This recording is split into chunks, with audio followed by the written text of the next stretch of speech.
Black Ops 7 just got revealed and I'm going to use this moment to talk about something very original, which is Infected!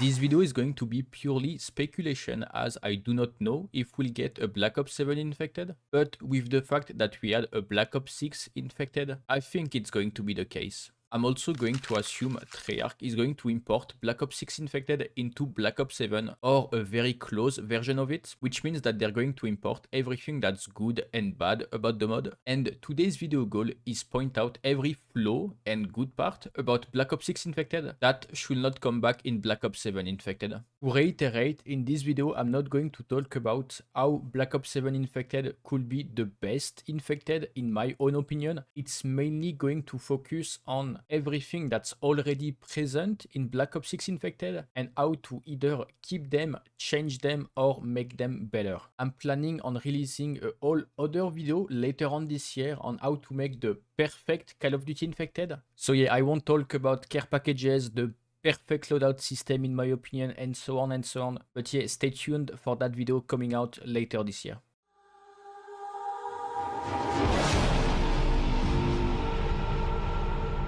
Something that I'm not sure still exists, but should definitely not be in Black Ops 7 Infected, is the fact that you could, or still can, to this day, boost in Black Ops 6 Infected. So technically right now, you can party up with friends, go into BO6 Infected, kill all of your friends multiple times, and get a nuke. But I do also think that the fact that there's no tac insert helps making it a bit harder for people to coordinate and boost efficiently. But it's mainly prevented because BO6 Infected is a bit weird in some aspects. But imagine on like a better Infected, imagine if BO7 Infected is better. Well, people will be able to easily boost. So that's why I really hope boosting will be disabled in BO7 Infected. Meaning that if you kill a party member, obviously that kill will not count towards the nuke. Something that I'm not sure about will be a timer rework. I'll be honest, I do not like 10 seconds per infection. I do believe that 30 seconds per infection is better overall. It gives more time and do help struggling infected if, for example, there's only one of them and there's like 20 seconds left. If they get a kill at the very last moment of the game, 30 seconds makes it so they have a chance of a comeback. But 10 seconds doesn't feel like that much. So I do believe that 30 seconds per infection is a better system. Because there's 24 players, you could obviously cap the game time limit to 7, 8, 9, 10 minutes. But I do think that 5 minutes is not really enough, and 10 seconds per infection is also not enough. Something that I do believe is a big issue and contribute to infected struggling to get kills is the fact that if you die while throwing a Tomahawk, your Tomahawk instantly disappears. It can be very frustrating and unfair a lot of times, as it was never the case before that the throwing knife, the Tomahawk, the combat axe will disappear upon dying. I'm not sure, but I do believe it's the only game where it does happen. Like, it's very frustrating feeling like you should have got the kill but you don't get it because you died, and it's very sad because it does promote playing very safe as an infected. Simply make it so the Tomahawk doesn't disappear and it's going to incredibly help the mod. Something that we need is loadout variety. To give Treyarch credits where it's due, it was very pleasing to see Infected drop with multiple loadouts, when in previous Infected there will be only a singular shotgun loadout, so on this side it was nice to have multiple of them. On the other side, the 3 loadouts we have currently on Black Ops 6 Infected are the XM4, the XMG, and the PP loadout. You can clearly see that all 3 of them are supposed to be medium to long range weapons, which do force you to have the same strategy and same playstyle. The issue with being forced to a singular playstyle makes it very redundant and boring with those current loadout. If you want to adopt a more aggressive playstyle, you'll probably end up dying. For example, having a shotgun loadout like the Marine SP, for example, would allow people to play more aggressive, be able to rush a bit more, have more fun, do more risky plays. Removing the ability to survivors to hold line of sight and sort of snipe people from super far away will also greatly help infected, because in a lot of maps it's a bit of a pain trying to advance as an infected. So giving, for example, shotguns to survivor will help them getting closer and having that feeling of having more pressure towards the survivor. Modern Warfare 2 infected and other infected in the past gave us loadouts like pistol only, for example, which were way harder, of course, but it was a bit more fun to use as it will give a bit more of a challenge. So it could be an idea to have pistol only, of course made to not be super weak, but that could be an idea to have more weapon categories. Another issue as infected is the melee transition, or like the melee movement transition. I don't really know how to call that, but I do believe that the issue is that the infected melee weapon use the fist that are reskin, but they do have a lot of issues transitioning between different animations. For example, if you try to melee after a slide, there's a huge delay before you can melee. It makes the melee feel super clunky and unreliable. Same whenever you use a tomahawk, you have a lot of delay before you can start knifing or start running around. It feels that you cannot really run away after throwing one. The movement and attack don't really chain well together. So yeah, reducing the delay before you can knife or like before you can run away or something like that will help make playing as infected feel way more smooth and less frustrating. Something that I do miss in recent infected is the ability to get perks every time you get X amount of kills up until you get specialist bonus. Obviously, if there's no specialist bonus in Black Ops 7, I do understand if that's not a possibility, but getting some useful perks after getting kills is always useful. Again, to give credits to Treyarch, you do have perks in your loadouts in Infected, but it would be nice to get more as you get more kills during the game, so you become a bit stronger. So yeah, being able to get specialist or a version of that, or like just perks every time you get X amount of kills would be very appreciated. Something that has always been emblematic and is a staple of the Infected kit is the tactical insertion. In previous Infected, where the tactical insertion was either a field upgrade or not available in the base game, well, developer made it so the tactical insertion will either be changed to a field upgrade to a tactical, or they will just make it available only for Infected. Right now in BO6, the tactical insertion is blocked as a field upgrade, which could have not been an issue if it was available every time you will respawn. Right now, the charge rate is the same way it works in multiplayer games, meaning that it takes time plus kills or like points in order to charge. And I do believe you can use them maximum twice per game, and there's even a chance of you wasting it. If you sadly place it on a spot where you cannot place it, well, it won't go on the ground and it won't even get back to your inventory. So you'd have wasted maybe the only tac insert of the game. So they're basically useless. I do believe that they don't help with the spawn killing, as let's say in Black Ops 7, the maps doesn't change, you don't get more spawn points per maps, you get 2 of them. Well, if you have a regular tac insert with 1 use per life, if you get out of your spawn, you can place a tac insert further and you can start spawning there every time when spawn killing.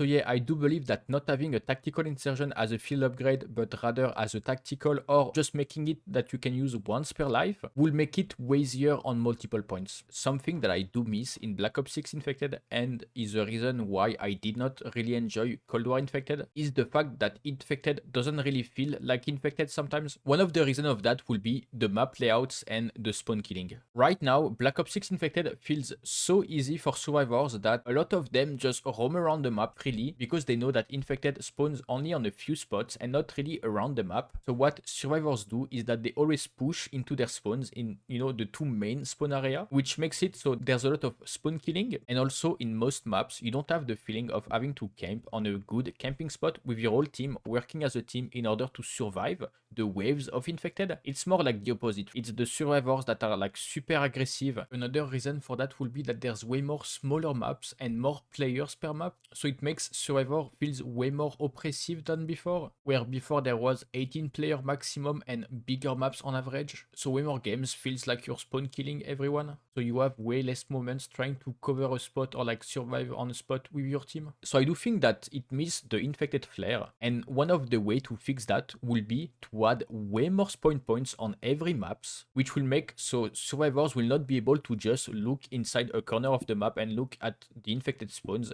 They'll have to look around to be safe, and if they'll have to do that, they'll be way less confident of ultra spawn killing, so they'll have to fall back. And I do believe that we'll get back the feeling, as I just said, of having to camp the sort of best camping spot of the map as a team, or like, a few little spots on the map in order to survive the Infected, which is a bit of like the essence and the charm of Infected. Obviously, there's more issues that cause the spawn killings, which is in my opinion the map layouts, which is something that is not catered to Infected, like the maps are not created and designed around the Infected game mode. So obviously I do understand that some maps don't work the best for Infected, so that's why I hope there's going to be better maps for Infected. Like right now in Black Ops 6, we do have maps that could work very well for Infected, but sadly because of how the mod works, they don't really work that well. But I do believe with more medium-sized map, more spawns everywhere, it will greatly help the game mode.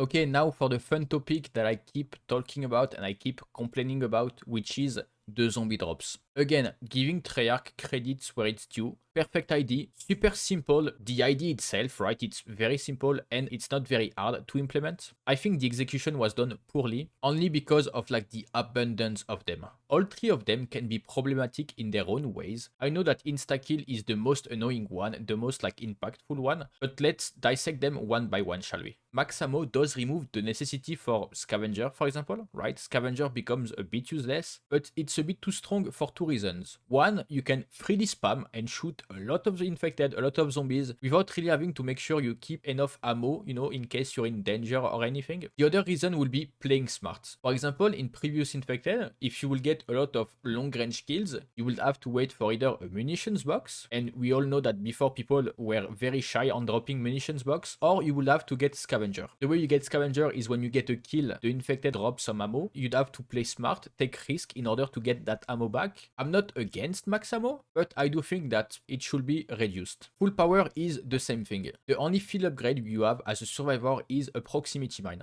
The issue is that at the start of the game with one infected, if you kill him and you get a full power, you'll have 23 players that will be able to place a proxy mine wherever they want. Obviously it's infected, meaning that a lot of time you'll have a pile of multiple proximity mine on the same spot. I'm also guilty of that, but in a perfect world, or like in a few rare games where people do place proximity mines in different smart spots, it can become a nightmare for a weaponless infected trying to get kills. So again, easy fix for that will be to either reduce the amount of them or make them spawn later into the game. For insta-kill, it's the same as the other drops. The ability to one-shot people is very fun, especially as a late game saver. But again, getting that at the start of the game when there's two infected, how is that fun? Yeah. Fair. Ah, 4 insta-kill in a row. Yeah, that's fair. Fair. Ah, 5 in a row. Nice. Oh, 6! It can also make spawn killing and spawn trapping way easier, so it does like not help other issues with the game, but it does take the infected to a spot where it's a lose-lose situation for them. They cannot do anything anymore. Because if you try to kill someone at long range with a Tomahawk, if that survivor kills you before the Tomahawk lands on him, the Tomahawk will despawn, so you do not have a long range weapon anymore technically, so that only leaves them with their melee weapon, which is also a lose situation because it's even harder to get close to someone. You can only do that during insta-kill if you get close to an unsuspecting player. But other than that, if you're trying to kill people that are camping in a corner, during the insta-kill it's impossible to do anything. But yeah, right now you do have an example on how easy it is to play with insta-kill, as while recording some gameplay to show the spawn killing and stuff, I was able to get a free nuke while not even being that much focused into the game. I was mainly watching my second monitor, so the fact that I was able to nuke while not even being half focused into the game is insane. So again, it makes it boring for both sides, and the easy fix will be to just reduce the drop rates. But I do also believe that they should start spawning at a later time in the game. I do think that max ammo and full power can spawn earlier into the game, but insta-kill should not spawn when there's only 2 infected, for example. It should be later. Something that's tied to how Treyarch makes infected is the fact that the first infected never have a weapon, and in a lot of situations it can lead to the first infected struggling a lot to get a kill. So in my opinion, it would be nice to give the first infected a weapon or the same loadout as the survivors in order to make it a bit easier for him to get a kill.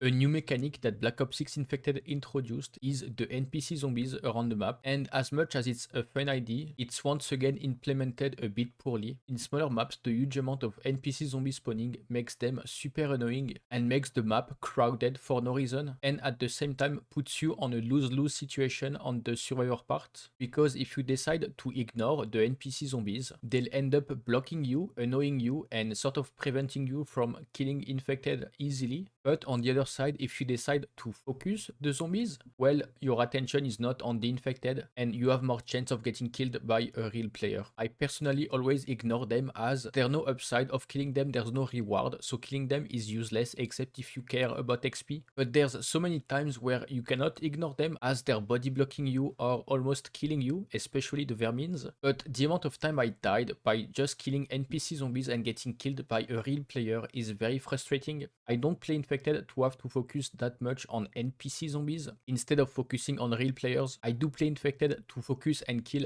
real players and try to outsmart real players. So the fact that there's a lot of zombies that require my attention can be a bit frustrating sometimes. There's also the issue of the zombies not really targeting you. So a lot of time they're just there existing, not really having any purposes. My idea will be to transform them as a kill streak for the infected. So the infected will have sort of something to work for. So for example, if you get a 2 or 3 kill streak, you can summon zombies anywhere you want on the map, sort of like a precision airstrike but for spawning zombies. So you'll still keep the zombies, but you'll make them a bit more useful as they'll have more of a purpose instead of randomly spawning without any goals.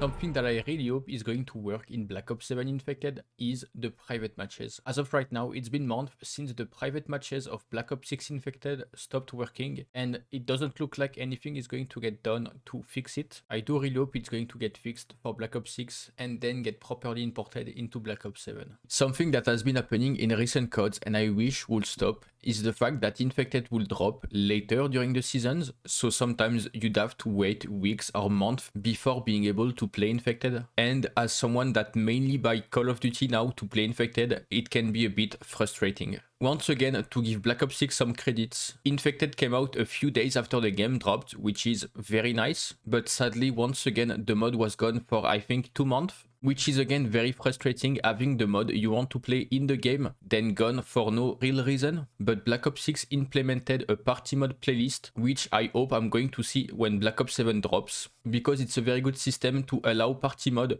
to drop into the game on the featured playlist, and once we have new playlist, well, they go into the party mod playlist, instead of just disappearing for a few weeks or a few months before getting added to the quick play filters, for example. Another thing that's a bit broken right now in Black Ops 6 Infected is the overall stats. For example, the in-game leaderboard doesn't show you every players on your team. You're always seeing a range of people around you. It's not the biggest issue in the world, but it's always nice to be able to navigate, in the scoreboard and see everyone's score or like amount of kills. You also have the after combat record that is broken, as if you check the amount of time survived and the amount of infection, the values are flipped. And also having the amount of time survived in seconds is not really the most understandable way to show the amount of time you survived. Also, for some reason, you have the Modern Warfare 2 Infected logo, which makes me think that it's imported settings, so that's why it's a bit broken. So I do hope we have better stats and more accurate stats in Black Ops 7 Infected. A system that worked perfectly in prior Call of Duty Infected, so like for example in Modern Warfare 3 or Ghost, was the private matches creator class. Before, you were able to fully customize the loadouts of the survivors and infected, but since Code HQ or like since the recent code, you just have a menu where you can just select the weapon without putting any attachment. And if I'm correct, it's since Modern Warfare 2019 that it's the case. But the thing is, it worked for Modern Warfare 2019 because when you would select a weapon, you had the whole blueprint loadout system, right? So it was working well. In current codes, you do not get attachments, and also because it's like reused settings and imported settings, well, you end up getting the same Modern Warfare 2 weapons in Modern Warfare 3 custom matches, and I do believe it was the case for Black Ops 6 custom matches. So yeah, I do hope that Black Ops 7 Infected will have a better system to create a class in private matches. Something I believe exists but should be done better is the ability to join a lobby you left. If I'm correct, you're not able to join an infected game that's already playing or that you left, but there's a very easy way to work around that. For example, if you're playing with a friend, if you get infected, you can leave the lobby and join that friend again to spawn back into the game as a survivor, or same scenario, if you go into your recent player list, you can join the lobby again. The issue with that is that you can very easily dodge getting first infected, getting infected, and I think it's very boring and unfair. A very easy fix for that will simply be to allow player to join the lobby back, but obviously if they died during the game as an infected. A feature that should return for infected and probably other mods will be muting the squad mate pings. It's even worse right now because you can have up to 22 teammates that could spam them, but something that can happen especially in boring games, and I'm sorry but there's a lot of boring games in Black Ops 6, a lot of time people out of boredom just start spamming the ping, and if one person does it, they will attract more people doing it.